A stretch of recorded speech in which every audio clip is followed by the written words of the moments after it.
नमस्कार मंडळी, श्री स्वामी समर्थ.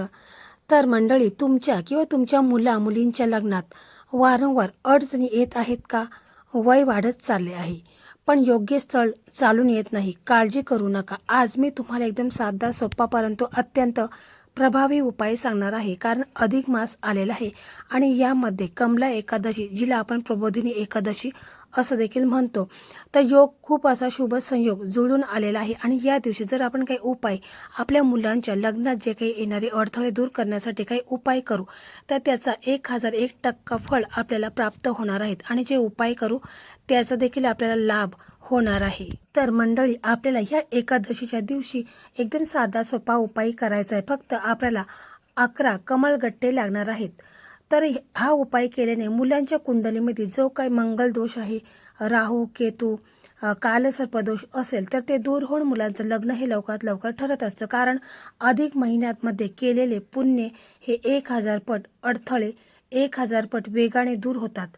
कारण बुधवार आणि त्यामध्ये एकादशी, बुध ग्रह बुद्धीचा, विवाहाचा कारक एकादशी विष्णूंची, दोन्ही एकत्र आल्याने लग्नातील बुध दोष, मंगल दोष, कालसर्पदोष शांत होत असतात. कारण कमलगट्टा आणि हळद, कमळ हे लक्ष्मीचे प्रतीक आहे, हळद ही विवाहाची, म्हणजे दोन्ही एकत्र लग्न योग प्रबळ.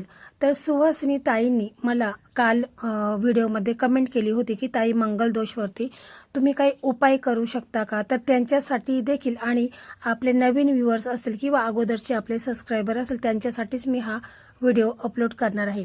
कारण हा मंगल दोष दूर करण्यासाठी अत्यंत प्रभावी असा हा उपाय आहे. ज्या मुलांना किंवा मुलींना मंगल दोष आहे त्यांनी आवर्जून हा उपाय करायचा आहे. तर मंडळी, 3 वर्षातून एकदाच येणारी ही कमला एकादशी आहे, म्हणजे परवा बुधवार आहे. आणि या दिवशी केलेला एक उपाय 100 पट एकादशींचं फळ देतो. तर हे अजिबात तुम्ही चुकू नका. तर यंदा अधिक ज्येष्ठ महिना आहे. अधिक महिना भगवान श्री हरी विष्णूंना व माता लक्ष्मीला अतिशय प्रिय आहे. या महिन्यात यावेळेस 2 एकादशी येणार आहेत. एक शुक्ल पक्षामध्ये कमला पद्मिनी एकादशी आणि कृष्ण पक्षात परमा एकादशी येणार आहे. तर बघा, या उपायासाठी आपल्याला काय काय साहित्य लागणार आहे ते देखील आपण थोडक्यात जाणून घेऊया. आपल्याला फक्त 11 कमळगट्टे घ्यायचे आहेत. जे कमळाचे बीज असतात ते 11 कमळगट्टे आपल्याला घ्यायचे आहेत. ते कमळाच्या फुलाच्या दुकानामध्ये तुम्हाला सहज मिळून जातील. थोडीशी मध लागणार आहे, एक लाल कापड लागणार आहे, तसेच चिमूटभर हळद लागणार आहे. बस एवढंच साहित्य आपल्याला लागणार आहे. तर बघा, हा उपाय कोणी करावा? तर हा उपाय स्वतः मुलांनी किंवा मुलींनी केला तर अतिशय उत्तम आहे. कारण जर उपाय मुलांनी केला तर त्यांचा जो काही मंगल दोष असेल, कालसर्पदोष असेल तर तो दूर होणार आहे.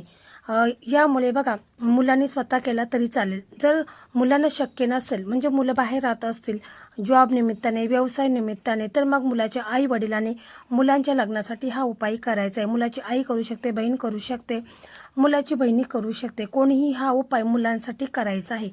तर बघा, जर हा उपाय मुलं करत असेल तर मुलांनी या दिवशी सकाळी लवकर उठायचं आहे, ब्रह्ममुहूर्तावर उठायचं आहे, आंघोळ करायची. आंघोळीच्या पाण्यामध्ये तुम्हाला थोडीशी चिमूटभर तुम्हाला हळद टाकायची आहे. त्याचप्रमाणे तुम्हाला थोडंसं गंगाजल टाकायचं आहे आणि थोडंसं तुम्हाला जे अत्तर असतं ते देखील थोडंसं तुम्हाला टाकायचं आहे. यामुळे तुमचा गुरुग्रह, शुक्रग्रह हा मजबूत होत असतो. तसेच तुम्हाला या दिवशी पिवळे कपडे हे आवर्जून घालायचे आहेत किंवा पिवळा रुमाल तुम्ही जवळ ठेवायचा आहे. कारण यामुळे तुमचा गुरुग्रह स्ट्रॉंग होत असतो आणि श्री हरी विष्णूंना पिवळा कलर जास्तीत जास्त आवडत असतो आणि यामुळे तुमचा गुरुग्रह देखील मजबूत होत असतो. तसेच तुम्हाला हळदीचा टिळा लावायचा आहे. हळदीमध्ये तुम्हाला थोडंसं अत्तर टाकायचं आहे, म्हणजे छोटी बॉटल असते त्याचं अत्तरचे 2 थेंब टाकायचे आहेत आणि त्याची पेस्ट करायची आहे. ती तुमच्या नाभीला 1 टिपका लावायचा आहे, 1 टिपका तुमच्या कंठाला लावायचा आहे, 1 टिपका तुमच्या कपाळाला लावायचा आहे. यामुळे बघा, गुरुग्रह स्ट्रॉंग होतो. हळद टाकल्यामुळे गुरुग्रह स्ट्रॉंग होतो. शुक्रग्रह जो अत्तर आपण टाकतो त्याच्यामुळे तुमचा शुक्रग्रह हा मजबूत होतो. तर हे दोन्ही ग्रह आहेत तर ते लग्नासाठी अत्यंत महत्त्वाचे आहेत आणि यांनाच आपल्याला मजबूत करायचं आहे.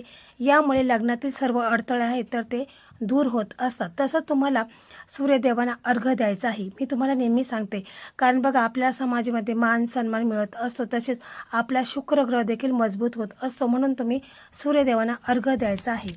तर पहा, हे झालं मुलांच्यासाठी आणि मुलींच्यासाठी.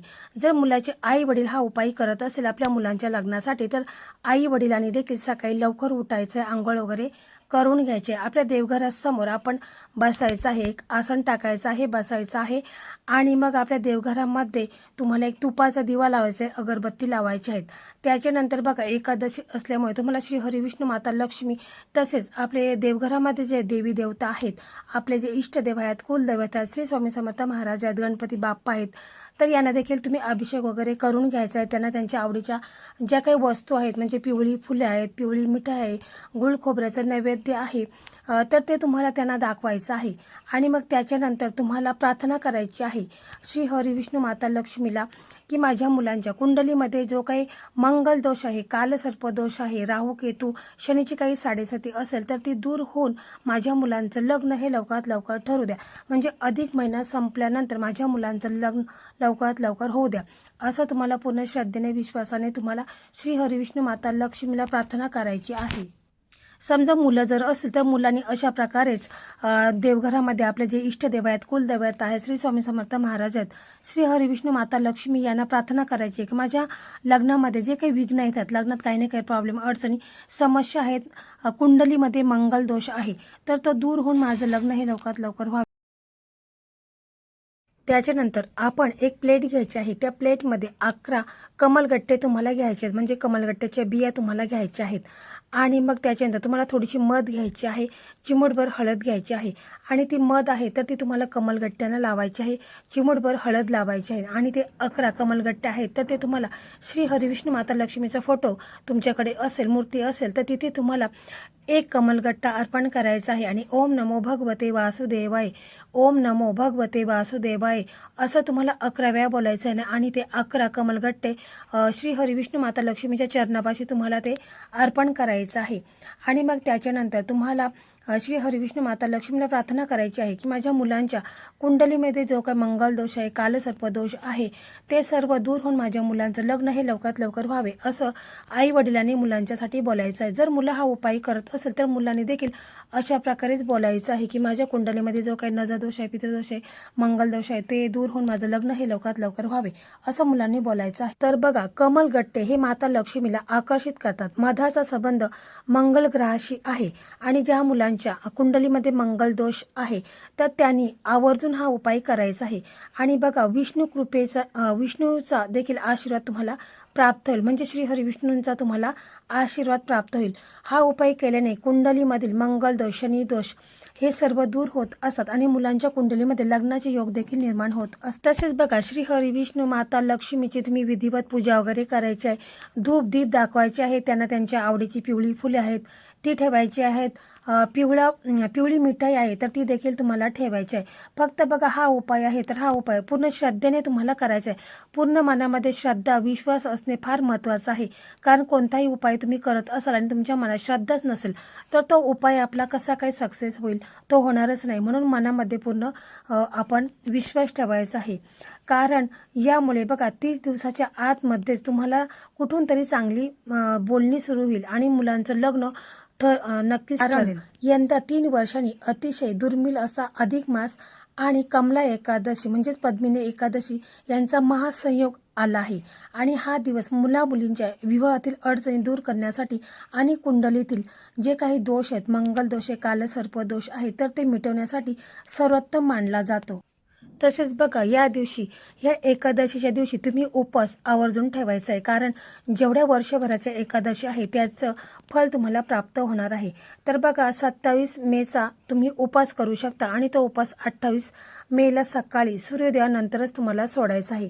त्यापूर्वी बघा, उपवास सोडता वेळेस तुम्हाला प्रथम तुळशीचं पान आणि तीर्थ घ्यायचं आहे आणि मग तुम्ही सात्विक आहार घ्यायचा आहे. तसेच बघा, तुम्हाला शक्य असेल तर तुम्ही नक्कीच उपवास करा. परंतु जर तुम्ही आजारी व्यक्ती असाल किंवा तुम्हाला डॉक्टरांनी उपवास करणे शक्य नाही असं सांगितलं असेल तर तुम्ही नका धरू. परंतु जर तुम्ही व्यवस्थित असाल तर नक्कीच हा उपवास धरायचा आहे. तर बघा, व्रताची सांगता कधी करायची आहे तर अधिक महिन्यातील एकादशीचे व्रत पुढच्या द्वादशीला ब्राह्मण भोजन किंवा गरजूंना अन्नदान करून पूर्ण होते. जमल्यास एक गरीब किंवा एखाद्या व्यक्तीला तुम्ही जेवण घालू शकता, कारण यामुळे 100 पट पुण्य आपल्या पदरात पडत असते. तसेच बघा, तुमच्या घरामध्ये जर काही आर्थिक अडचण असेल, लक्ष्मी प्राप्तीसाठी देखील तुम्ही हा उपाय करू शकता. म्हणजे तुम्हाला श्री हरी विष्णू माता लक्ष्मीच्या फोटोसमोर तिथं आपण समजा दिवा तर लावलेला आहे, तुम्हाला 11 कमलगट्टे घ्यायचे आहेत आणि मग तुम्हाला ते एखाद्या पिवळ्या रुमालामध्ये ठेवायचे आहेत आणि मग तुम्हाला ओम नमो भगवते वासुदेवाय नमः असं बोलायचं आहे आणि एक एक कमलगट्टा तुम्हाला श्री हरी विष्णू माता लक्ष्मीला अर्पण करायचं आहे. आणि मग त्याच्यानंतर तुम्हाला असं बोलायचं, हे विष्णू नारायणा, अधिक मासातील या कमला एकादशीच्या पुण्याने माझ्या घरातील पैशाची अन्नाची कमतरता दूर होऊन माझ्या घराची भरभराट होऊ दे, माझ्या मुलांची प्रगती होऊ दे, माझ्या पतीची प्रगती होऊ दे, असं तुम्हाला बोलायचं आहे.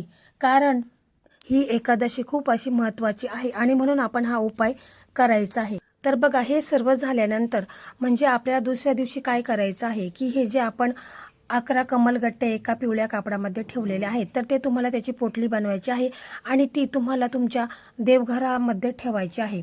जर हा उपाय आपण मुलांच्या लग्नासाठी करणार आहोत तर ती देवघरामध्ये ठेवायची आहे. 1 महिना तशीच ठेवायची आहे. बघा, 1 महिन्यानंतर मुलांसाठी स्थळ यायला सुरुवात होईल आणि मुलांचं लग्न जमेल. तसेच हा जर उपाय आपण लक्ष्मी प्राप्तीसाठी किंवा आर्थिक समस्या असतील तर त्याच्यासाठी जर आपण हा उपाय करणार असाल तर मग आपण ही जी पोटली आहे तर ती तुम्हाला तुमच्या तिजोरीमध्ये ठेवून द्यायची आहे. ती तुम्हाला पाण्यामध्ये विसर्जित करायची नाही, तर ती तिजोरीमध्ये तुम्हाला तशीच ठेवायची आहे. बघा, या दिवशी तुम्ही उपास किंवा करा किंवा नका करू, परंतु तुम्ही या दिवशी चुकूनही भात खायचं नाही, मसूर डाळ खायची नाही, मांसाहार वर्ज्य करायचं आहे. तसेच जर आपल्याला तुळशीची पानं लागणार असतील तर ती तुम्ही आदल्या दिवशी तोडून ठेवायची आहेत, कारण एकादशीच्या दिवशी तुळशीला स्पर्श करायचा नाही, तिची पानं तोडायची नाहीत. तसंच या दिवशी कोणाचा अपमान करू नका, खोटं बोलू नका.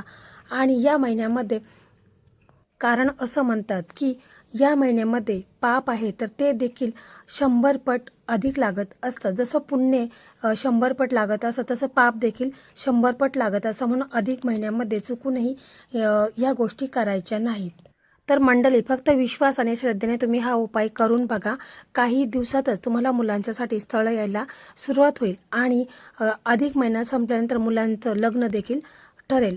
फक्त विश्वासाने आणि श्रद्धेने हा उपाय करा आणि ज्या मुलींचं लग्न ठरत नाही त्यांच्यासाठी देखील हा व्हिडिओ नक्की शेअर करा.